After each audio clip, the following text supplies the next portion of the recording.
لقد صدق الله رسوله الرؤيا بالحق لتدخلن المسجد الحرام إن شاء الله آمنين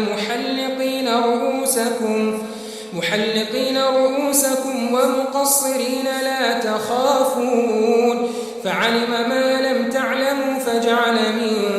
دون ذلك فتحا قريبا.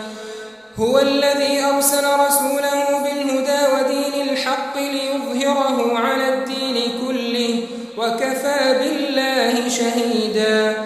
محمد رسول الله والذين معه أشداء على الكفار رحماء بينهم تراهم ركعا سجدا يبتغون فضلا من الله ورضوانا سيماهم في وجوههم من أثر السجود ذلك مثلهم في التوراة ومثلهم في الإنجيل كزرع أخرج شطأه فآزره فاستغلظ فاستوى على سوقه يعجب الزراع ليغيظ بهم الكفار